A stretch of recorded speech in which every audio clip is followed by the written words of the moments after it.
इस पोल के मुताबिक अक्टूबर के महीने में देश में कोरोना की तीसरी लहर आ सकती है। स्वास्थ्य सेवा से जुड़े हुए और महामारी वैज्ञानिकों के बीच रॉयटर्स ने यह पोल किया था और देश में अब तक नया जो वेरिएंट है यानी कि डेल्टा प्लस, इसके 7 मामले भी मिल चुके हैं।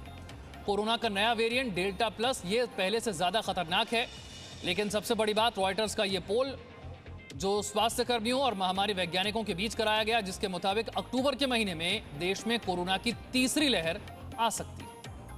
वो इसलिए क्योंकि डेल्टा वेरिएंट भारत में म्यूटेंट हुआ था। देश भर में एक खतरा मंडराने लगा है। यह खतरा है डेल्टा वेरिएंट प्लस का। देश भर में अब तक 7 मामले सामने आए हैं, जिसमें एक मामला मध्य प्रदेश की राजधानी भोपाल से भी सामने आया है। जिस महिला में डेल्टा वेरिएंट प्लस की पुष्टि हुई है वो महिला वैक्सीनेटेड है और राहत की बात यह है कि उनकी तबीयत भी ठीक बताई जा रही है।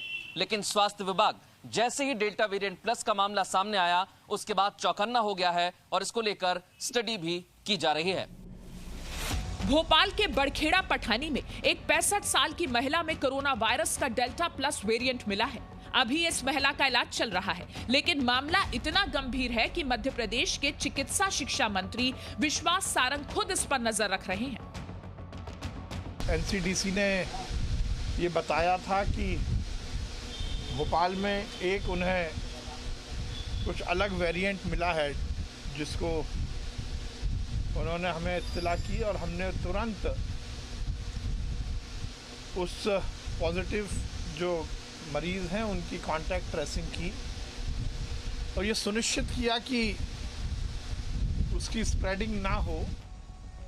भारत में फिलहाल इस बदलाव पर नजर रखी जा रही है।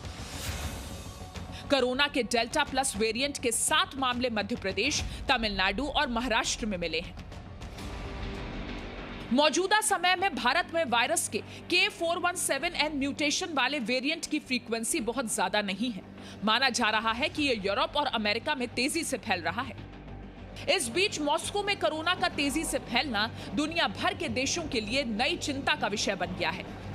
16 जून को रूस में कोरोना के कुल 13,397 नए मामले सामने आए। इनमें से 5,782 केस सिर्फ मॉस्को में पाए गए। एक बात तो तय है कि कोरोना को लेकर किसी भी तरह की भविष्यवाणी नहीं की जा सकती। पिछले 1.5 साल में कोरोना ने जिस तरह से तबाही मचाई है वो हम सब के लिए एक सबक है। अभी भी देश की बेहद कम आबादी वैक्सीनेट हो पाई है, इसीलिए ज़रूरी है कि आप मास्क लगा कर रखें, भीड़ भाड़ में ना जाएं और अपनी बारी आने पर वैक्सीन ज़रूर लगवाएं, क्योंकि यही वो तरीके हैं जो कोरोना से आपको बचा सकते हैं। पूजा मक्कड़, जी मीडिया, दिल्ली। इस पर चर्चा के लिए 2 खास मेहमान हमारे साथ जुड़ रहे हैं। डॉक्टर राजेश चावला हमारे साथ हैं, सीनियर पल्मोनोलॉजिस्ट हैं अपोलो अस्पताल से। डॉक्टर रजनीश कपूर हमारे साथ हैं, वरिष्ठ कार्डियोलॉजिस्ट हैं मेदांता से। आप दोनों का बहुत बहुत स्वागत।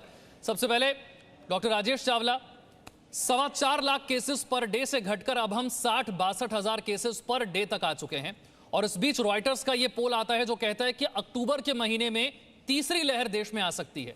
कितना गंभीरता से इस पोल को लेना चाहिए और कितनी बड़ी चेतावनी है भारत के लिए?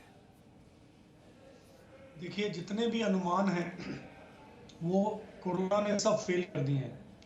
और देखिए, ये बहुत अच्छी बात है कि सेकेंड वेव अब रिसीड कर रही है।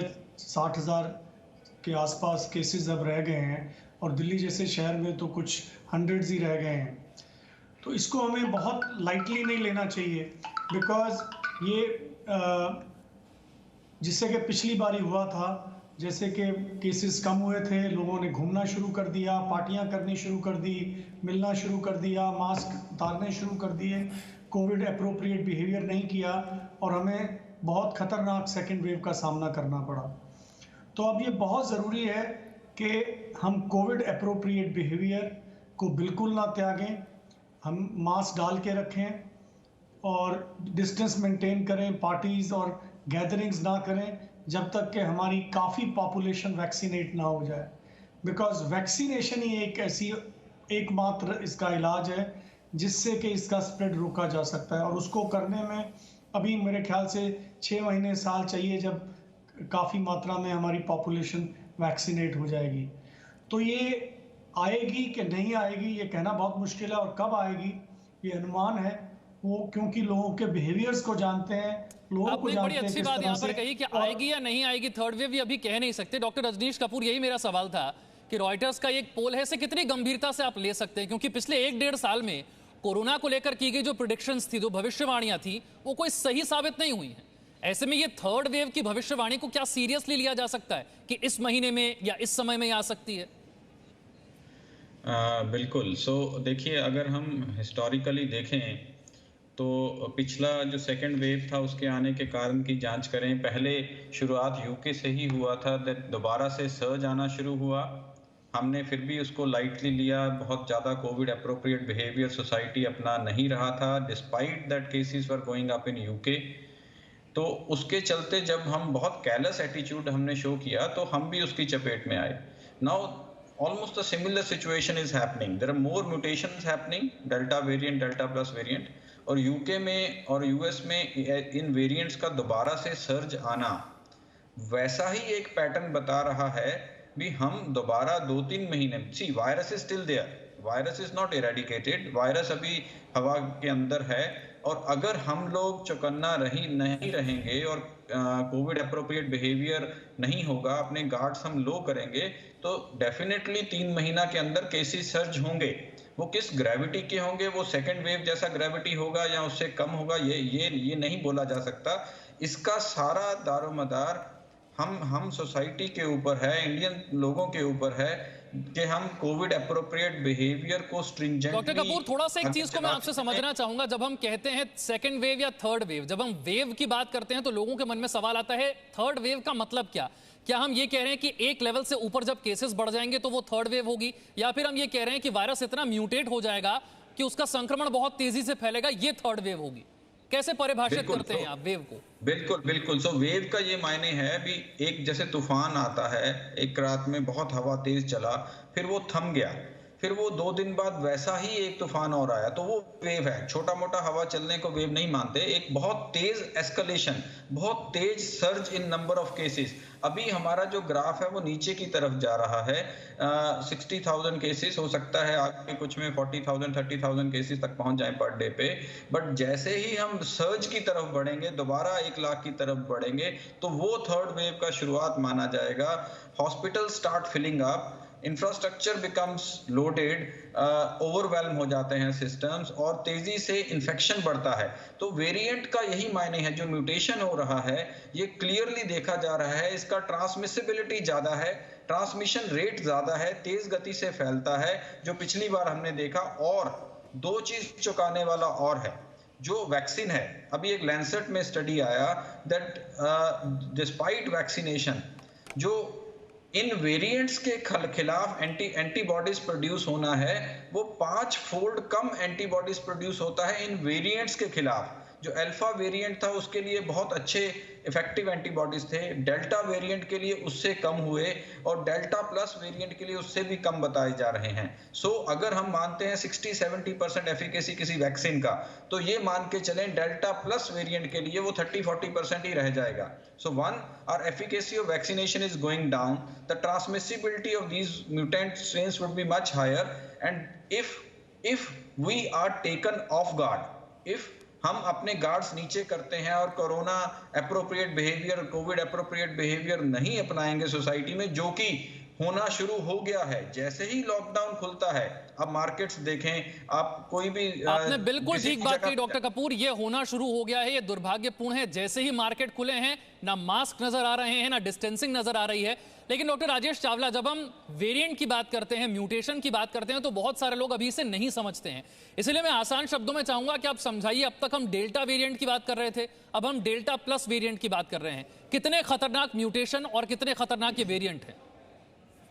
देखिए, जो डेल्टा वेरिएंट है, जिसको B.1617.1 कहते थे, उससे सेकेंड वेव आई।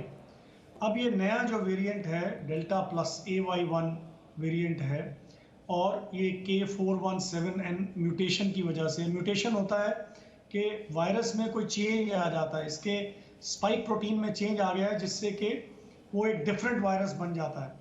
अब डेल्टा प्लस वेरिएंट के बारे में ये कहा जा रहा है कि इसकी विरुलेंस डेल्टा से ज़्यादा नहीं है, इसकी इन्फेक्शसनेस मतलब ये बहुत तेजी से फैले ऐसा भी नहीं है। ये दोनों चीज़ें डेल्टा प्लस वेरिएंट में नहीं है। बट इसमें एक चीज़ है कि मोनोक्लोनल एंटीबॉडीज़ जो अभी आई हैं, जो स्पाइक प्रोटीन पे अटैच होती हैं और जो बॉडी में फैल नहीं पाती हैं, वो monoclonal antibody delta plus variant के ऊपर इफेक्टिव नहीं है। मतलब अगर किसी को डेल्टा प्लस वेरिएंट होता है तो मोनोक्लोनल एंटीबॉडी से उसको फ़ायदा नहीं होगा। और जैसा डॉक्टर साहब बता रहे थे, अभी ये भी शोध चल रहा है कि शायद वैक्सीन का भी इस पर कम असर है, तो इसीलिए डेल्टा प्लस वेरिएंट से डर है। और क्या चीज़ें हैं ये आने वाला समय बताएगा।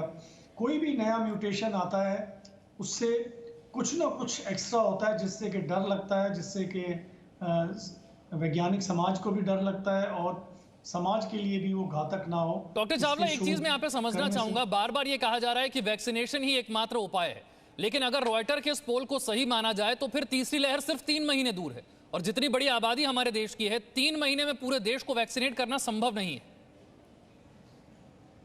देखिए काफ़ी पॉपुलेशन बड़ी तेज़ी से अब वैक्सीनेट हो रही है। जो वैक्सीनेशन वाले होते हैं, एक तो उनमें इसकी जो सिवियरिटी होती है कोविड की बहुत ही कम होती है। ये नहीं है कि उनमें नहीं होता है, काफ़ियों में नहीं भी होता है। और क्योंकि मैं आईसीयू कर रहा हूँ, मैंने इस सेकेंड वेव में भी डबल वैक्सीनेट किए हुए कुछ गिने चुने ही बहुत ही कम, रादर ना के बराबर लोग आईसीयू में एडमिट हुए। कोविड ज़रूर हुआ उनको। ये आप ज़रूर कह रहे हैं कि सारी पॉपुलेशन को नहीं कर सकते हैं, बट ट्रांसमिशन रुकता है। ऐसा नहीं है कि जो बिल्कुल पॉपुलेशन अगर वैक्सीनेटेड नहीं है और काफ़ी पॉपुलेशन वैक्सीनेटेड है, उससे बहुत फ़र्क पड़ता है। और अब सारे स्टेट्स, दिल्ली, सब लोग कह रहे हैं कि हम अब इनकी तैयारी थोड़ी पहले से ज़्यादा है।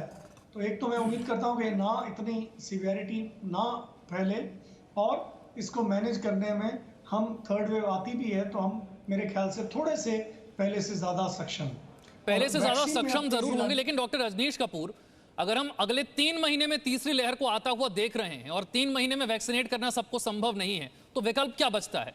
क्योंकि कोविड अप्रोप्रिएट बिहेवियर की उम्मीद करना बिल्कुल बेमानी है, वो अब भी नहीं हो रहा, ना मास्क है ना डिस्टेंसिंग है। ऐसे में आप क्या उम्मीद कर सकते हैं? बिल्कुल। इसका एक ही उपाय बचता है। एक, गवर्नमेंट प्रोटोकॉल्स के जरिए जो भी हम कोविड अप्रोप्रिएट बिहेवियर को स्ट्रिंजेंटली लागू कर सकें, जहां भी वो करते रहना चाहिए। So everybody who is not following Covid appropriate behaviour should be penalised. एक तो ये हुआ। दूसरा, हमें बहुत एक्टिव सर्वेलेंस रखना चाहिए। सर्वेलेंस माने किसी एरिया में जितने टेस्ट हुए कोविड के, अगर उसका पॉजिटिविटी रेट, मानिए 100 लोगों ने टेस्ट कराया कोविड के लिए और उसके से पॉजिटिव निकले 7, तो उसका पॉजिटिविटी रेट हो गया 7%। तो किसी भी सेंस में अगर उस लोकेलिटी में, उस एरिया में पॉजिटिविटी रेट अगर 5% से ऊपर जाए तो फ्लैग एरिया घोषित करना चाहिए और उसमें मिनी लॉकडाउन को शुरुआत करना चाहिए। सो लॉकडाउन मेडिकली सोचें तो एक बहुत बढ़िया उपाय है, बट सिविलिटी वाइज, इकोनॉमिकली बहुत अच्छा उपाय नहीं है, क्योंकि बहुत सारे लोग पीछे चले जाते हैं इसमें। तो हमें पूरा का पूरा एक जनरलाइज लॉकडाउन हम नहीं सोच सकते, बट जहां पे 5% से ज्यादा पॉजिटिविटी रेट हो, हमें ये चीजें लाना पड़ेगा जब तक हम अपनी 50% पॉपुलेशन को वैक्सीन नहीं कर पाते हैं तब तक। तो ये बहुत इंपॉर्टेंट है। बहुत सर्वेलेंस होना चाहिए। कोविड एप्रोप्रिएट बिहेवियर को लागू करने के लिए गवर्नमेंट स्ट्रिंजेंट अपनाए, पेनल्टीज लगाना चाहिए। मार्केट्स में अगर कोई कोविड एप्रोप्रिएट बिहेवियर नहीं अपना रहा है, बिल्कुल सावधानी बरतनी पड़ेगी और सख्ती भी उतनी ही रखनी पड़ेगी, क्योंकि डेल्टा के साथ साथ अब डेल्टा प्लस वेरिएंट की भी चर्चा हो रही है। आने वाले 3 महीनों में तीसरी लहर आने की भी संभावना है। और अभी से आप देख रहे हैं बाजारों में लोग भीड़ लगा रहे हैं, डिस्टेंसिंग गायब है, मास्क उनके चेहरे से गायब है। ऐसे में बहुत सावधान रहना होगा, क्योंकि बड़ी मुश्किल से हम इस दूसरी वेव के असर को कम करने में कामयाब हो पाए। बहुत बहुत शुक्रिया दोनों खास मेहमानों का हमारे साथ चर्चा में जुड़ने के लिए। Presenting B News app available on Google Play and App Store. Download it now.